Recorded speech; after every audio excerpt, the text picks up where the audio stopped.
जय श्री राम भाई और बहनों, मेरा नाम निशांत सिंह है। मैं एक वास्तु कंसल्टेंट और एस्ट्रोलॉजर हूँ। आज हम बात करेंगे फायर एलिमेंट के बारे में, फायर एलिमेंट से जुड़ी हुई डायरेक्शंस के बारे में और किचन के अंदर उन वास्तु दोष के बारे में जिनके होने से घर का फायर एलिमेंट डिस्टर्ब हो जाता है और व्यक्ति के जीवन में हेल्थ और वेल्थ से संबंधित प्रॉब्लम्स आ सकती हैं। जैसा कि आप जानते ही हैं, हमारे घर में किचन एक बड़ा ही महत्वपूर्ण हिस्सा होता है। उसकी गलत डायरेक्शन होने से उसका सीधा इम्पैक्ट घर की फायर एलिमेंट के बैलेंस पर होता है। और क्या आप जानते हैं कि अगर घर का फायर एलिमेंट डिस्टर्ब हो जाए तो व्यक्ति के जीवन में किस तरह की फाइनेंशियल डिफिकल्टीज आ सकती हैं, किस तरह की बीमारियां आ सकती हैं।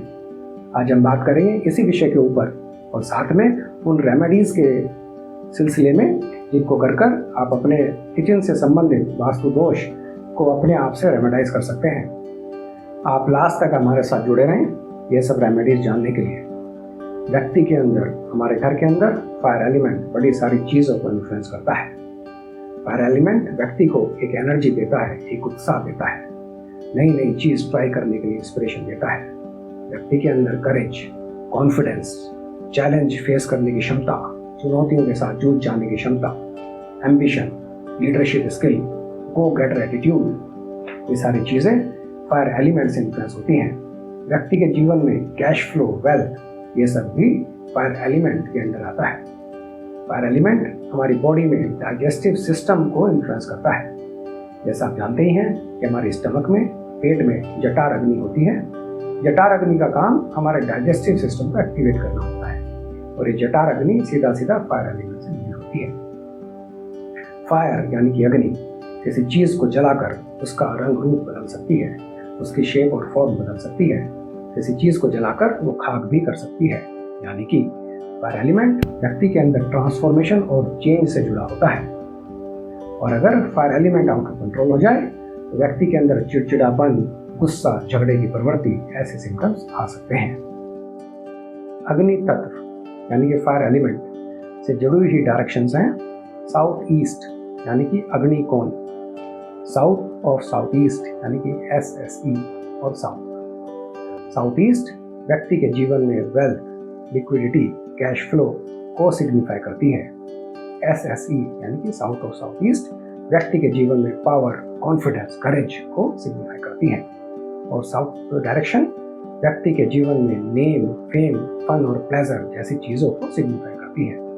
अगर इन डायरेक्शंस में गड़बड़ हो जाए, यानी कि इन डायरेक्शंस में कुछ ऐसी वास्तु दोष हो जाए जिसकी वजह से फायर एलिमेंट डिस्टर्ब हो जाए तो व्यक्ति के जीवन में वेल्थ, कैश फ्लो से संबंधित समस्याएं आ सकती हैं। व्यक्ति के जीवन में नेम, फेम वाली समस्याएं आ सकती हैं या फिर उसका नेम और फेम नीचे भी जा सकता है। व्यक्ति के जीवन में कॉन्फिडेंस की दिक्कत आ जाती है, आत्मविश्वास की दिक्कत आ जाती है और साथ ही साथ जो सिग्निफिकेशंस अभी हम वीडियो में ऊपर देख चुके हैं उसमें भी दिक्कत या फिर उसमें भी कमी आने के चांसेस हो सकते हैं। किचन हमारे घर में फायर एलिमेंट का एक मेन स्थान होता है। अगर किचन में वास्तु दोष हो जाए उसकी वजह से घर का फायर एलिमेंट डिस्टर्ब हो जाता है और जिसकी वजह से व्यक्ति के जीवन में आसानी से हेल्थ और वेल्थ से जुड़ी हुई समस्या आ जाती हैं। अब देखते हैं वो 5 वास्तु दोष जो कि किचन में अगर हो जाएं तो हमारे घर की फायर एलिमेंट को डिस्टर्ब कर सकते हैं और घर में दिक्कतें ला सकते हैं। किचन के अंदर काला रंग या फिर काले पत्थर का यूज करना यह एक वास्तु दोष है। ऐसा करने से व्यक्ति के जीवन में या फिर जो फैमिली मेंबर्स उस घर में रह रहे हैं उनके जीवन में फाइनेंशियल डिफिकल्टीज आ सकती हैं। व्यक्ति के जीवन में गुस्सा, फ्रस्ट्रेशन, इरिटेशन, फैमिली में डिस्प्यूट, फैमिली में कलह और झगड़े और एक्सीडेंट जैसी समस्याएं भी आ सकती हैं। ईस्ट और साउथ ईस्ट यानी कि ESE में किचन होना या फिर किचन का बर्नर उस डायरेक्शन में होना एक वास्तु दोष है। ऐसे होने से परिवार में डायबिटीज की समस्याएं आ सकती हैं। किचन के ऊपर अगर बेडरूम है, उस बेडरूम को लंबे टाइम तक यूज करना और रेगुलरली यूज करना, ऐसे करने से जो व्यक्ति उस बेडरूम को यूज कर रहा है उसके जीवन में ब्लड प्रेशर, गुस्सा, इरिटेशन, फ्रस्ट्रेशन ये जैसी समस्याएं आ सकती हैं। किचन के अंदर ग्रेनाइट यूज करना, स्पेशली जिसके अंदर क्रिस्टल हो, यह भी एक वास्तु दोष है। ऐसा करने से फायर एलिमेंट डिस्टर्ब हो जाता है और व्यक्ति के जीवन में फायर एलिमेंट की वास्तु दोष वाली समस्या जो हम आपको बता चुके हैं वो सब समस्याएं आ सकती हैं। अगर किचन और टॉयलेट आसपास हो उनमें कॉमन वॉल हो, एक दूसरे से जुड़े हों, तो यह एक बहुत ही सीरियस वास्तु दोष है। और अगर उस कॉमन दीवार में टॉयलेट सीट जो है अगर वो उस कॉमन दीवार से जुड़ी हो, यह वास्तु दोष और भी सीरियस हो जाता है। और ऐसा होने से उस व्यक्ति के अंदर और फैमिली मेंबर्स के अंदर काफ़ी सीरियस हेल्थ इश्यूज आ सकते हैं। अब देखते हैं इन वास्तु दोष की रेमेडी क्या है। अगर आपकी किचन नॉर्थ डायरेक्शन में है, जो कि वाटर एलिमेंट की डायरेक्शन है, तो आप अपने गैस बर्नर के नीचे लाइट येलो या लाइट ग्रीन कलर यूज कर सकते हैं। अगर आपकी किचन ESE में है, यानी कि ईस्ट और साउथ ईस्ट में है, तो आप सबसे पहले कोशिश करें आप वहां से किचन मूव कर दें। ध्यान रहे ESE से नेक्स्ट डायरेक्शन है साउथ ईस्ट, यानी कि SE, जिसको अग्निकोण भी कहते हैं। यह डायरेक्शन किचन के लिए बहुत ही अच्छी है, तो आप अपनी किचन ESE से साउथ ईस्ट में मूव कर सकते हैं। अगर ऐसा करना पॉसिबल नहीं है तो आप अपने गैस का बर्नर साउथ ईस्ट में मूव कर सकते हैं, और जो गैस का स्लैब है आप उसके ऊपर ऑफ वाइट या फिर लाइट ब्राउन कलर का यूज कर सकते हैं। अगर आपको इन दोनों में से कोई भी ऑप्शन आपके लिए काम नहीं कर रही है या फिर पॉसिबल नहीं है, तो उस केस में आप अपने गैस बर्नर के नीचे ग्रीन कलर का यूज कर सकते हैं। अगर आपकी किचन साउथ वेस्ट से लेकर नॉर्थ वेस्ट में है, उस केस में आप अपने गैस बर्नर के नीचे येलो कलर का यूज कर सकते हैं। अगर आपकी किचन के ऊपर एक बेडरूम है, तो आप कोशिश करें उस बेडरूम को कोई यूज ना करें। आप उस बेडरूम को मास्टर बेडरूम ना बनाएं, अपने बच्चों का बेडरूम ना बनाएं, अपने किसी फैमिली मेंबर का बेडरूम ना बनाएं। उस बेडरूम को लॉन्ग टर्म के लिए यूज नहीं करना है, रेगुलरली यूज नहीं करना है। अगर आप चाहें तो उस बेडरूम को गेस्ट बेडरूम बना सकते हैं।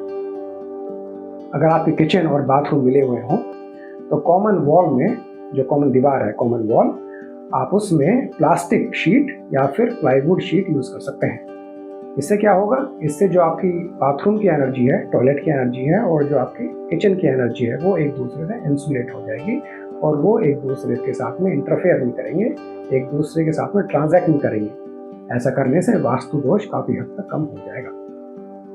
अगर आपके घर में साउथ ईस्ट में टॉयलेट है, तो आप कोशिश कीजिए कि उस टॉयलेट को यूज ना करें, उस टॉयलेट को आप वैक्यूम कर दें। अगर ऐसा करना पॉसिबल नहीं है, क्योंकि घर में एक ही टॉयलेट है और कोई ऑप्शन नहीं है, तो आप उस टॉयलेट के चारों तरफ, अगर इंडियन सीट है तो चारों तरफ लाल कलर की टेप लगा दें, और अगर वेस्टर्न कमोड है तो उस केस में तीनों तरफ लाल कलर की टेप लगा दें। ऐसा करने से वास्तु दोष कम हो जाता है। फायर एलिमेंट की डायरेक्शन में SE, SSE और साउथ, जैसा कि आप जानते हैं, इन डायरेक्शंस में डार्क कलर का यूज नहीं करना चाहिए। Black colour, dark blue colour, इन डायरेक्शंस में ये कलर्स का यूज नहीं करना चाहिए। ऑफ वाइट कलर का यूज आप कर सकते हैं। लाइट कलर जैसे कि लाइट पिंक, ऐसे कलर आप यूज कर सकते हैं। किचन के अंदर ब्लैक कलर यूज नहीं करना है, ब्लैक कलर का स्लैब का यूज नहीं करना है, ग्रेनाइट का यूज नहीं करना है, स्पेशली वो ग्रेनाइट जिसके अंदर क्रिस्टल हो। आप ये सब रेमेडी कर कर अपने आप से अपने घर में अपनी किचन का वास्तु दोष की रेमेडी कर सकते हैं। तो भाइयों बहनों, जैसा कि हमने अपने पिछले वीडियोस में बताया है कि 16 डायरेक्शंस, 16 दिशाओं का ग्रिडिंग करने का एक तरीका होता है। डायरेक्शंस का ग्रिडिंग करने से पहले घर का सेंटर यानी कि ब्रह्म स्थान निकालना जरूरी होता है। बिना ब्रह्म स्थान निकाले डायरेक्शंस का ग्रिडिंग करना गलत हो जाता है। अगर आप अपने आप से अपने घर का डायरेक्शंस निकाल रहे हैं, डायरेक्शंस की ग्रिडिंग कर रहे हैं, या तो कॉम्पास से या फिर स्मार्टफोन से, तो सबसे पहले आप अपने घर का सेंटर निकालें, ब्रह्म स्थान निकालें, और उसके बाद ही आप अपने घर का डायरेक्शन का ग्रिडिंग करें। और साथ ही साथ यह भी जरूरी है कि हम वास्तु को और ज्योतिष को मिला के देखें, दोनों ही सूत्रों को मिला के देखें। इस चीज को एक एग्जाम्पल से समझते हैं। साउथ ईस्ट यानी कि अग्निकोण, जिसका रूलिंग प्लैनेट वीनस है। ऐसा व्यक्ति जिसकी कुंडली में वीनस अच्छी अवस्था में बैठा हो, अच्छे घर में बैठा हो, मित्र राशि में बैठा हो, मूल त्रिकोण राशि में बैठा हो, शुभ ग्रह की उसके ऊपर दृष्टि हो, मैलेफिक प्लैनेट्स की उसके ऊपर दृष्टि ना हो, यानी कि कुल मिलाकर वीनस उस व्यक्ति को अच्छे रिजल्ट देने वाला हो। तो जब भी वीनस की दशा अंतर्दशा आएगी तो वीनस उससे जुड़े हुए अच्छे रिजल्ट उसको देगा, जैसे कि उसकी वेल्थ में एनहांसमेंट हो जाए, उसको लग्जरी लाइफस्टाइल में एनहांसमेंट हो जाए, उसको परफॉर्मिंग आर्ट्स, आर्टिस्टिक कैरियर में तरक्की मिल जाए। और ऐसे ही टाइम पर अगर वो व्यक्ति ऐसे घर में रहता है जिसमें कि साउथ ईस्ट में कोई वास्तु दोष ना हो, साउथ ईस्ट उसका मजबूत हो, और फायर एलिमेंट में भी कोई वास्तु दोष ना हो, तो जो वीनस उसको अच्छे रिजल्ट दे रहा है, ऐसे घर में रहने की वजह से वो रिजल्ट और भी एम्प्लीफाई हो सकते हैं। ऑन द कॉन्ट्रेरी, अगर वीनस किसी को नेगेटिव रिजल्ट दे रहा है, दैट से वीनस किसी को किडनी की से संबंधित समस्या दे रहा है, और वो व्यक्ति ऐसे घर में रह जाए जहाँ पर कि साउथ ईस्ट की डायरेक्शन में अग्निकोण में वास्तु दोष हो, वहाँ पर वाटर एलिमेंट का हम लोग यूज कर रहे हो, तो ऐसे केस में उस व्यक्ति की वीनस से जुड़ी बीमारियां, जैसे कि हम कह रहे हैं कि किडनी की बीमारी और ज़्यादा एम्प्लीफाई हो जाएगी। तो भाइयों बहनों, हम उम्मीद करते हैं कि हमारे इस वीडियो से आपको समझ में आया है कि आपके किचन में कौन से वास्तु दोष हो सकते हैं, और उसकी रेमेडी भी आप समझ गए होंगे। तो आप अपनी साइड से अपने आप से ट्राई कर सकते हैं। अगर आपको हमारा वीडियो पसंद आया हो, इसे लाइक करें, अपने दोस्तों के साथ शेयर करें, और हमारे चैनल को सब्सक्राइब जरूर करें। और अगर आपके घर में, आपके किचन में ऐसा कोई वास्तु दोष है, तो आप हमारे कमेंट में जरूर डालें और बताएं कि आपने उसके लिए अपनी साइड से कौन सी रेमेडी की है। बहुत बहुत धन्यवाद।